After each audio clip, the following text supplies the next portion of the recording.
Hello guys, welcome back to your channel. So ഇന്ന് നമ്മൾ നോക്കുന്നത് ജുജുത്സു കൈസൻ എന്ന ജാപ്പനീസ് അനിമേ TV സീരീസിന്റെ സീസൺ 2 19ാമത്തെ എപ്പിസോഡാണ്. എപ്പിസോഡിലോട്ട് പോകുന്നതിന് മുമ്പ് എല്ലാവരും നമ്മുടെ വീഡിയോക്ക് ഒന്ന് ലൈക്ക് ചെയ്യുക.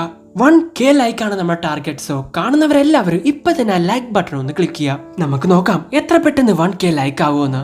അപ്പോൾ സമയമില്ലാതെ നേരെ എപ്പിസോഡിലോട്ട് പോകാം. കുക്കീസാക്കി നിൽക്ക്, പോവല്ലേ. ഞാൻ അമ്മി പറഞ്ഞത് കേട്ടില്ലേ? നീ പോയി കഴിഞ്ഞാ പ്രശ്നത്തിൽപ്പെടും എന്ന അക്കാര്യം നൊബാറയോട് പറയുന്നു. അവർ രണ്ടുപേരും അവിടെ ജീവൻ കളഞ്ഞ് ഫൈറ്റ് ചെയ്യുമ്പോ ഞാനിവിടെ വെറുതെ ഇരിക്കണമെന്നാണോ നീ പറയുന്നേ? ഞാൻ പ്രശ്നത്തിലൊന്നും ചാടൂല, നീ പോയി റെസ്റ്റ് എടുക്കുക എന്ന് പറഞ്ഞുകൊണ്ട് നൊബാറ അവിടെ നിന്നും പോകുന്നു. പിന്നീട് നമ്മൾ കാണുന്നത് യൂജിയെ അറ്റാക്ക് ചെയ്തുകൊണ്ടിരിക്കുന്ന മഹിറ്റോയാണ്. അവിടെ ഉണ്ടായിരുന്ന മനുഷ്യരെല്ലാം എടുത്ത് യൂജിക്ക് നേരെ എറിയുന്നു. തെറിച്ചുപോയ യൂജിയും ആ മനുഷ്യരും താഴെ വീഴുന്നു. അതിലൊരുത്തനോട് നിനക്ക് എന്തെങ്കിലും പറ്റിയോ എന്ന് യൂജി ചോദിക്കുന്നു. എന്നാ പെട്ടെന്ന് തന്നെ അവനൊരു കേഴ്സായി മാറി പൊട്ടിത്തെറിക്കുന്നു. യൂജിയുടെ കണ്ണിലോട്ടൊക്കെ ബ്ലഡ് ആവുന്നത് കൊണ്ട് പുറകിലൂടെ യൂജിയെ അറ്റാക്ക് ചെയ്യാൻ വരുന്ന മഹിറ്റോയെ യൂജി കാണുന്നില്ല. മഹിറ്റോ യൂജിയെ കൊല്ലൂടാന്ന് പറഞ്ഞു നിൽക്കുന്ന സമയത്താണ് നൊബാറയുടെ കൂടെ ഫൈറ്റ് ചെയ്യുന്ന മഹിറ്റോ ബിയെ കാണിക്കുന്നത്. മഹിറ്റോ ബി നൊബാറയെ അറ്റാക്ക് ചെയ്യാൻ വരുന്നു. എന്നാൽ തന്റെ സ്ട്രോണൽ ടെക്നിക്ക് യൂസ് ചെയ്ത് നൊബാറയും മഹിറ്റോയെ അറ്റാക്ക് ചെയ്യുന്നു. എന്നാൽ അത് അവന്റെ മേൽ കൊള്ളുന്നില്ല. മഹിറ്റോ തന്റെ കൈകൾ തൂണുപോലെയാക്കി നൊബാറയെ അറ്റാക്ക് ചെയ്യുന്നു. അവിടെ നിന്ന് ഒഴിഞ്ഞു മാറിയ നൊബാറ ഒരു ബിൽഡിങ്ങിന്റെ മണ്ടയിൽ കയറി നിന്ന് മഹിറ്റോയെ അറ്റാക്ക് ചെയ്യുന്നു. എന്നാൽ മഹിറ്റോ ആ ആണികളെ ബ്ലോക്ക് ചെയ്യുന്നു. നീ കൊള്ളാലോടി പെണ്ണെ എന്ന് പറഞ്ഞുകൊണ്ട് മഹിറ്റോ അവളെ അറ്റാക്ക് ചെയ്യാൻ വേണ്ടി പോകുന്നു. മഹിറ്റോയുടെ അറ്റാക്കിൽ നിന്ന് ഒഴിഞ്ഞു മാറുന്ന നൊബാറയെ കണ്ട് എന്റെ കൈ അവളുടെ മേത്ത് തട്ടരുതെന്ന് ആരോ അവളോട് പറഞ്ഞിട്ടുണ്ട്. ഒരുപക്ഷെ ആ കയ്യിൽ കത്തി കൊണ്ട് നടക്കുന്ന സോസറർ ആയിരിക്കോ എന്ന് മഹിറ്റോ ചിന്തിക്കുന്നു. നീ ഭയങ്കര ബോറാണ് മോളെ എന്ന് മഹിറ്റോ അവളോട് പറയുന്നു. ഇത് കേട്ട് ടെൻഷനായ അവൾ സ്ട്രോഡാൽ ടെക്നിക്ക് യൂസ് ചെയ്ത് മഹിറ്റോയെ അറ്റാക്ക് ചെയ്യുന്നു. പെട്ടെന്ന് എന്നെ പുറകിലൂടെ വരുവാണ് മഹിറ്റോ. ഞാനൊരു ഡ്യൂപ്ലിക്കേറ്റ് ആണെങ്കിലും എന്റെ ശരീരം എങ്ങനെ വേണമെങ്കിലും എനിക്ക് മാറ്റാൻ പറ്റും. ഇതൊന്നും എന്റെ മേത്ത് വർക്കാവില്ല മോളെ. നിന്റെ കയ്യിൽ വേറെ വല്ല ടെക്നിക്സും ഉണ്ടോ എന്ന് മഹിറ്റോ അവളോട് ചോദിക്കുന്നു. വർക്കായില്ലെങ്കിലും ഞാൻ വീണ്ടും നിന്നെ അറ്റാക്ക് ചെയ്യും എന്ന് നൊബാറയും പറയുന്നു. അങ്ങനെ നൊബാറ ബിൽഡിങ്ങിന്റെ മുകളിലൂടെ ഓടി വന്ന് സ്ട്രോഡാൽ ടെക്നിക്ക് യൂസ് ചെയ്ത് മഹിറ്റോയെ അറ്റാക്ക് ചെയ്യുന്നു. എന്നാൽ അതൊന്നും മഹിറ്റോയുടെ മേൽ കൊള്ളുന്നില്ല. പെട്ടെന്ന് മഹിറ്റോക്ക് നേരെ ചാടുവാണ് നൊബാറ. ഇവളെന്തിനാ അവിടെ നിന്ന് ചാടുന്നേ? ഇവളുടെ പ്ലാൻ എന്താ എന്ന് മഹിറ്റോ ചിന്തിക്കുമ്പോഴേക്കും ഹെയർ പിൻ ടെക്നിക് എന്ന് പറഞ്ഞുകൊണ്ട് നൊബാറ താഴെ കിടക്കുന്ന ആണിയെല്ലാം അവനക്ക് നേരെ പറഞ്ഞു വിടുന്നു. സോ പ്രതീക്ഷിക്കാതെ കിട്ടിയ അടിയായതുകൊണ്ട് മഹിറ്റോ താഴെ വീഴുന്നു. നിന്റെ ടെക്നിക്സിനെ പറ്റി അറിഞ്ഞ സമയം തൊട്ട് തന്നെ നിന്നെ എങ്ങനെ ഇല്ലാതാക്കണമെന്ന് ഞാൻ തീരുമാനിച്ചതാ എന്നും പറഞ്ഞുകൊണ്ട് നൊബാറ അവന്റെ തലക്കിട്ടൊരു ആണി കൊത്തുന്നു. സോ ആ അടി യൂജി അറ്റാക്ക് ചെയ്യുന്ന മഹിറ്റോക്കും കിട്ടുന്നു. നൊബാറ സോ നൊബാറയാണ് അത് ചെയ്തതെന്നുള്ള കാര്യം യൂജിക്കും മനസ്സിലാവുന്നു. ഇല്ല, ഒരിക്കലും സാധ്യതയില്ല. ആ യൂജി ഇറ്റദോരി അവനാണ് എനിക്കുള്ള ശത്രു എന്നാണ് ഞാൻ വിചാരിച്ചത്. അപ്പോ ഇവളും ഉണ്ടല്ലേ എന്ന് മഹിറ്റോ എഴുന്നേറ്റ് നിന്ന് ചോദിക്കുന്നു. ഇത് വളരെ വിചിത്രമായിട്ട് തോന്നുന്നുണ്ടല്ലോ. എന്റെ ടെക്നിക് വേറെ എവിടെയോ ആക്ടിവേറ്റ് ആയതുപോലെ എനിക്ക് തോന്നുന്നു. മാത്രമല്ല കേട്ടതുപോലെ ഇവൻ അത്രയും പവർഫുൾ അല്ല. ആയിരുന്നെങ്കിൽ എപ്പോഴേ ഇവൻ എന്നെ കൊന്നേനെ എന്ന് നൊബാറ ചിന്തിക്കുന്നു. സോ ടെക്നിക്ക് യൂസ് ചെയ്യാൻ പറ്റാത്ത ഒരു ഡ്യൂപ്ലിക്കേറ്റ് മഹിറ്റോയാണ് അതെന്നുള്ള കാര്യം നൊബാറയ്ക്ക് മനസ്സിലാവുന്നു. ആരടി നീ എന്ന് മഹിറ്റോ ബി നൊബാറയോട് ചോദിക്കുന്നു. ഇതേ സമയം ഒരു ചാൻസ് കിട്ടിയ യൂജി മഹിറ്റോയെ വാരിക്കോരി അടിക്കുന്നു. സോ നൊബാറ അറ്റാക്ക് ചെയ്തത് കൊണ്ട് തന്നെ മഹിറ്റോക്ക് അവൻ വിചാരിച്ചതുപോലെ അവന്റെ ബോഡി കൺട്രോൾ ചെയ്യാൻ പറ്റുന്നില്ല. കുക്കിസാക്കെ ഒരുപാട് നന്ദിയുണ്ട്. ആരെയും രക്ഷിക്കാൻ പറ്റാതെ എന്റെ ജീവിതം വെറും വേസ്റ്റ് ആണെന്ന് വിചാരിച്ചുകൊണ്ടിരിക്കുകയായിരുന്നു ഞാൻ. എന്നാ ഇപ്പോ ഞാൻ ഒറ്റയ്ക്കെല്ലാം ചെയ്തു. ആ ഒരു വിശ്വാസം എനിക്കുണ്ടായാൽ മതി. അത് വെച്ച് തീർച്ചയായിട്ടും നിന്നെ കൊന്നു കളയോടാ എന്ന് യൂജി മഹിറ്റോയെ നോക്കി പറയുന്നു. ഇതേ സമയമാണ് നൊബാറയുടെ കൂടെ ഉണ്ടായിരുന്ന മഹിറ്റോ ബി അവരുടെ അടുത്ത് നിന്ന് ഓടുന്നത്. എങ്ങോട്ടാണ് നീ പേടിച്ചോടുന്നേ എന്നും ചോദിച്ചുകൊണ്ട് നൊബാറയും പുറകെ ഓടുന്നു. നോക്കുന്ന സമയത്ത് അണ്ടർഗ്രൗണ്ടിലോട്ടാണ് അവൻ ഓടുന്നത്. നൊബാറയും അവന്റെ പുറകെ പോകുന്നു. ഇതേ സമയം മഹിറ്റോയെ അറ്റാക്ക് ചെയ്തുകൊണ്ടിരിക്കുന്ന യൂജിയുടെ മുമ്പിൽ വെച്ച് മഹിറ്റോ ഒരുപാട് രൂപങ്ങളായി മാറുന്നു. സോ അതിലേതോ ഒന്നാണ് ഒറിജിനൽ എന്ന് മനസ്സിലാക്കിയ യൂജി അതിലൊന്നിനെ അടിച്ച് താഴെയിടുന്നു. പക്ഷേ അതായിരുന്നില്ല ഒറിജിനൽ മഹിറ്റോയും അവിടെ നിന്ന് ഓടുന്നു. മറ്റൊരു ഭാഗത്ത് നൊബാറ മഹിറ്റോ ബിയെ ഓടിച്ചുകൊണ്ടിരിക്കുന്നു. ഇവിടെയാണെങ്കിൽ യൂജി മഹിറ്റോ എനെ ഓടിച്ചുകൊണ്ടിരിക്കുന്നു. ഇതേ സമയമാണ് രണ്ട് മഹിറ്റോയും നേർക്ക് നേർ വരുന്നത്. യൂജിക്ക് ഒന്നും മനസ്സിലാവുന്നില്ല. രണ്ട് മഹിറ്റോയോ അത് അവന്റെ ഡ്യൂപ്ലിക്കേറ്റ് ആണെന്ന് തോന്നുന്നുണ്ട്. അതിനെന്താ അവൻ പുറത്ത് കറങ്ങാൻ വിട്ടിരിക്കുകയായിരുന്നോ? രണ്ടുപേരും കൂടി ഒന്നായി പവർഫുൾ ആവാനുള്ള ശ്രമമാണോ എന്നൊക്കെ ചിന്തിച്ചുകൊണ്ടിരിക്കുകയാണ് യൂജി. പക്ഷേ പെട്ടെന്നതാ കണ്ട ഭാവം പോലും നടിക്കാതെ രണ്ട് മഹിറ്റോയും അങ്ങോട്ടും ഇങ്ങോട്ടും ഓടുന്നു. അപ്പോഴാണ് യൂജി ആ കാഴ്ച കാണുന്നത്. ആ മഹിറ്റോയുടെ പുറകെയതാ നൊബാറ ഓടി വരുന്നു. പെട്ടെന്ന് യൂജിക്ക് കാര്യം മനസ്സിലാവുന്നു. ഇറ്റദോരി എന്ന് നൊബാറ യൂജിയെ വിളിക്കുന്നു. അവിടെ നിന്ന് ഓട് കുക്കുസാക്കി എന്നും വിളിച്ചു പറയാണ് യൂജി. പക്ഷെ അതിനോടകം ഒറിജിനൽ മഹിറ്റോ നൊബാറയെ അങ്ങ് തൊടുന്നു. ഇത് കണ്ട് ചിരിച്ചുകൊണ്ടിരിക്കുന്ന ഡ്യൂപ്ലിക്കേറ്റ് മഹീറ്റോടെ മോന്തക്കിട്ട് യൂജി ഒറ്റയടി അങ്ങ് കൊടുക്കുന്നു. അങ്ങനെ യൂജി നൊബാറയുടെ അടുത്തോട്ട് ഓടി വരുന്നു. പെട്ടെന്നാണ് നൊബാറയുടെ ഹാർട്ട് ബീറ്റിന്റെ വേഗത കൂടുന്നത്. പിന്നീട് ഒരു ഫ്ലാഷ് ബാക്ക് ആണ് കാണുന്നത്. കുട്ടിയായിരുന്ന നൊബാറ ഇപ്പൊ വീഡിയോ ഗെയിം കളിച്ചുകൊണ്ടിരിക്കുകയാണ്. അന്ന് ആ നാട്ടിലെ എല്ലാവർക്കും ഭ്രാന്താണെന്നാണ് ഞാൻ വിചാരിച്ചുകൊണ്ടിരുന്നത്. എനിക്ക് മാത്രമേ അവിടെ ബുദ്ധിയുള്ളൂ എന്നും. പിന്നീട് വേറൊരു കുട്ടിയാണ് കാണിക്കുന്നത്. അവൾക്ക് ഇഷ്ടപ്പെട്ട നീല കളർ ബാഗ് അവൾ വാങ്ങുന്നു. 6ാം ക്ലാസ് വരെ നീ ഈ ബാഗാണ് ഉപയോഗിക്കേണ്ടത്, അതുകൊണ്ട് ഒന്നുകൂടി ആലോചിച്ചിട്ട് പറഞ്ഞോ, ഇത് തന്നെ മതിയോ എന്ന് അവളുടെ അമ്മ അവളോട് ചോദിക്കുന്നു. അവൾ അത് തന്നെ മതി എന്നും പറയുന്നു.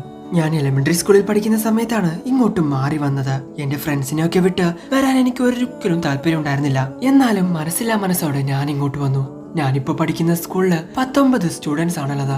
ഒരു ക്ലാസ്സിലല്ല, ആ സ്കൂളിൽ തന്നെ ആകെ 19 സ്റ്റുഡൻസേ ഉള്ളൂ. എല്ലാവരും ബ്ലാക്കും റെഡും കളറുള്ള ബാഗ് ആണ് വാങ്ങിയിട്ടുണ്ടായിരുന്നത്. എനിക്ക് ബ്ലാക്കും റെഡും ഒക്കെ ഇഷ്ടമാണ്, പക്ഷേ വേറുള്ളവർക്ക് ബ്ലൂ കളർ ഇഷ്ടമല്ലെന്ന് തോന്നുന്നു എന്ന് അവൾ പറയുന്നു. നോക്കുന്ന സമയത്ത് അവിടെയുള്ള വേറെ സ്റ്റുഡൻസ് അവളുടെ ബാഗ് ഒരു ഷെൽഫിന് മുകളിൽ എടുത്തു വെച്ചിരിക്കുന്നു. അതിനി എങ്ങനെ എടുക്കുമെന്ന് പറഞ്ഞ് ചിന്തിച്ച് മാപ്പോട്ട് നോക്കിയിരിക്കുന്ന അവളെ നോക്കി ചിരിച്ചുകൊണ്ടിരിക്കുവാണ് ആ സ്റ്റുഡൻസ്. അങ്ങനെ ഒരു കസാരയൊക്കെ വലിച്ചിട്ട് അതിന്റെ മണ്ട കയറി ആ ബാഗ് എടുക്കാൻ വേണ്ടി ശ്രമിക്കുവാണ് അവൾ. അങ്ങനെ എങ്ങനെയൊക്കെയോ വലിച്ച് അതൊരു വിധത്തിൽ താഴെ ഇടുന്നു. പെട്ടെന്ന് അത് വന്ന ഒരാൾ പിടിക്കുന്നു. ആരാടാന്നും പറഞ്ഞ് നോക്കുന്ന സമയത്ത് നൊബാറയായിരുന്നു അത്. ഈ ബാഗ് എനിക്ക് ഒരുപാട് ഇഷ്ടപ്പെട്ടു, നമുക്ക് ഈ ബാഗുകൾ തമ്മിൽ മാറ്റിയാലോ എന്ന് നൊബാറ അവളോട് ചോദിക്കുന്നു. സോ നൊബാറയുടെ കണ്ണിലെ തിളക്കം കണ്ട് അവള് അത് നൊബാറയ്ക്ക് തന്നെ കൊടുക്കുന്നു. അങ്ങനെ നൊബാറ ഓടിപ്പോയി ആ ബാഗ് ഒളിപ്പിച്ച് 2 പേരെ അടിച്ച് താഴെ ഇടുന്നു. ഈ നാട്ടിലെ ഞാൻ താടാ കിങ് എന്ന് പറയുകയാണ് നൊബാറ. പക്ഷേ അപ്പോ തന്നെ അവൾ ആ ബാഗ് തിരിച്ച് അവൾക്ക് തന്നെ കൊടുക്കുന്നു. സത്യം പറഞ്ഞ എനിക്ക് ഈ ബാഗ് തന്നെ ഇഷ്ടമല്ല എന്ന് പറഞ്ഞ് നൊബാറ അവളുടെ ബാഗ് അങ്ങ് തട്ടുന്നു. അതിനുശേഷം നൊബാറ ഇടയ്ക്കിടയ്ക്ക് എന്റെ വീട്ടിലോട്ട് വരും. എന്റെ അച്ഛന്റെ കൂടെ ഇരുന്ന് വീഡിയോ ഗെയിം കളിച്ചുകൊണ്ടിരിക്കും. നൊബാറയ്ക്ക് ഈ നാട്ടിലെ ആളുകളൊന്നും തീരെ ഇഷ്ടമല്ല. അങ്ങനെ കുറച്ചു കാലത്തിന് ശേഷം ഞാൻ പ്രായം അറിയിച്ച സമയത്ത് എന്റെ അപ്പുറത്തെ വീട്ടിലെ മുത്തശ്ശൻ അത് ആഘോഷിക്കാൻ വേണ്ടി കുറച്ച് റൈസ് കൊണ്ടുവന്നിരുന്നു. അതെന്തിനാണ് എപ്പോഴാണെന്നൊക്കെ എനിക്ക് ഇപ്പോഴാണ് മനസ്സിലായത് എന്ന് സൂമി പറയുന്നു. പെട്ടെന്നാണ് നൊബാറ അങ്ങോട്ട് വരുന്നത്. സൂമി, നമുക്കൊരു സീക്രട്ട് ബേസ് കണ്ടുപിടിച്ചിട്ടുണ്ട് എന്ന് പറഞ്ഞുകൊണ്ട് നൊബാറ അവളെ അങ്ങോട്ട് കൊണ്ടുപോകുന്നു. സീക്രട്ട് ബേസ് എന്ന് പറഞ്ഞ് നൊബാറ കാണിച്ചു കൊടുത്ത സ്ഥലം കണ്ട് സൂമി അന്തം വിട്ടു നിൽക്കുന്നു. നോക്കുന്ന സമയത്ത് അത് വേറൊരാൾ താമസിക്കുന്ന വീടായിരുന്നു. ഇതേ സമയമാണ് ആ വീടിന്റെ ഡോർ തുറക്കുന്നത്. ഓ, നീ വന്നോ? പുറത്തു ഭയങ്കര തണുപ്പല്ലേ, വേഗം അകത്തോട്ട് വാ എന്നൊരു ലേഡി പറയുന്നു. അവളുടെ പേരാണ് സൗരി. സൂമി വന്നതിന് ശേഷമാണ് അവർ ഈ നാട്ടിലോട്ട് വന്നത്. എപ്പോഴൊക്കെ തോന്നുന്നു അപ്പോഴൊക്കെ അവരുടെ വീട്ടിലോട്ട് ഞങ്ങൾ പോവും. പക്ഷെ ഇതുവരെ ഞങ്ങൾ വന്നത് ആലോചിച്ച് അവരുടെ മുഖം ഒന്ന് വാടുന്നത് ഞങ്ങൾ കണ്ടിട്ടില്ല. അപ്പോഴാണ് എനിക്ക് ആ കാര്യം മനസ്സിലായത്. സൗരി എപ്പോഴും അവളുടെ വീട്ടിനകത്ത് തന്നെയായിരിക്കും. അവളെ കണ്ടത് തൊട്ട് നൊബാറ ഒരുപാട് മാറി. അവൾ ചെയ്യുന്ന കാര്യങ്ങളിലൊക്കെ ഒരുപാട് മാറ്റങ്ങൾ എനിക്ക് കാണാൻ സാധിച്ചു. ഞങ്ങൾ രണ്ടുപേരും പുറത്തുനിന്ന് വന്ന ആളുകളാണ്, അതുകൊണ്ട് തന്നെ എനിക്കും സൗരിക്കും ഇടയിൽ ഒരുപാട് വ്യത്യാസങ്ങൾ ഉണ്ടായിരുന്നു. പക്ഷേ കുറച്ചു കാലം കഴിഞ്ഞപ്പോ സൗരി അവിടെ നിന്നും പോയി. നൊബാറയ്ക്ക് ഒരുപാടധികം വിഷമമായി. സൗരിയെ യാത്രയാക്കാൻ ഞാനും നൊബാറയും പോയിരുന്നു. അവൾ എങ്ങോട്ടാ, എപ്പോ വരും എന്നൊന്നും ഞങ്ങൾക്കറിയില്ലായിരുന്നു. എന്നാ അന്നാണ് ഞാനൊരു കാര്യം മനസ്സിലാക്കിയത്. നൊബാറയ്ക്ക് കണ്ണുനീരുണ്ട്, അവൾക്ക് കരയാനറിയാം. അവൾ കരയുന്നത് കണ്ടപ്പോ എനിക്ക് എന്ത് ചെയ്യണം, എങ്ങനെ അവളെ സമാധാനപ്പെടുത്തണമെന്ന് അറിയില്ലായിരുന്നു.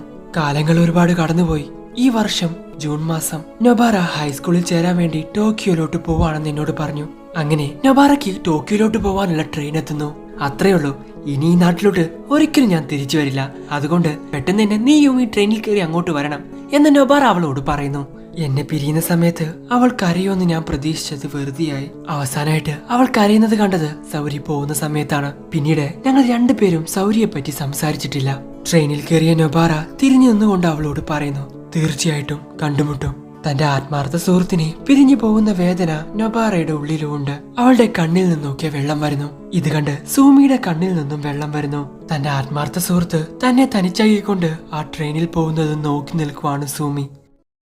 പിന്നീട് പ്രസന്റിലുള്ള ഒരു സീനാണ് കാണിക്കുന്നത്.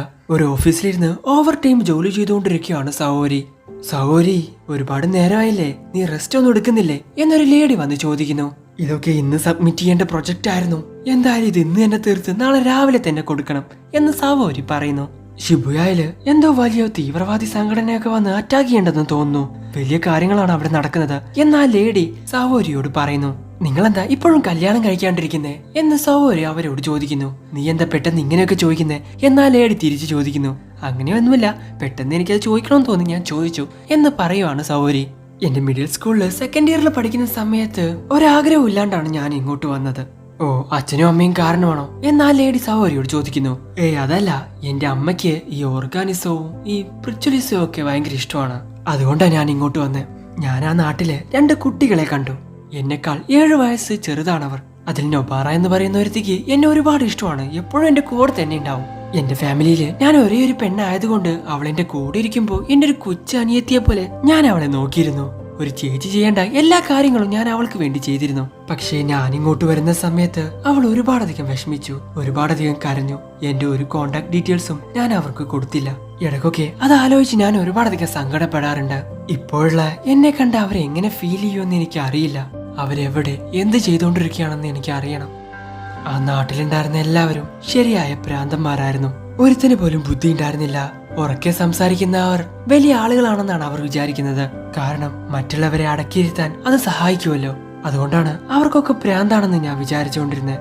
എന്നാ ഇവരെ കണ്ടതിന് ശേഷം അങ്ങനെയല്ല കാര്യങ്ങളെന്ന് എനിക്ക് മനസ്സിലായി. തന്റെ ആത്മാർത്ഥ സുഹൃത്തായ ഫ്യൂമി അവളുടെ മുമ്പിലിരിക്കുന്ന പോലെ അവൾക്ക് തോന്നുന്നു. എന്നോട് ക്ഷമിക്കൂ ഫ്യൂമി, ഞാൻ പറഞ്ഞത് നിറവേറ്റാൻ എന്നെ കൊണ്ട് സാധിച്ചില്ല. ഇറ്റാദോരി, ഞാൻ അന്വേഷിച്ചു എന്ന് എല്ലാവരോടും പറഞ്ഞേക്ക്. ജീവിതം അത്ര മോശമൊന്നുമല്ല.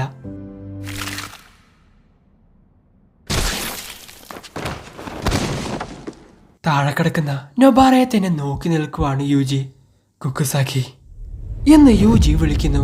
സോ അവിടെ വെച്ച് എപ്പിസോഡ് അവസാനിക്കുന്നു. സോ നിങ്ങൾക്ക് ഇവിടെ ഇഷ്ടപ്പെടുന്ന ലൈക്ക് ചെയ്യുക, ഷെയർ ചെയ്യുക, സബ്സ്ക്രൈബ് ചെയ്യുക, അത്തരത്തിലുള്ള ബെല്ലൈക്കൻ കൂടി എനേബിൾ ചെയ്യുക. അടുത്ത എപ്പിസോഡ് അടുത്ത ദിവസം വരാം. അതുവരേക്കും ബൈ.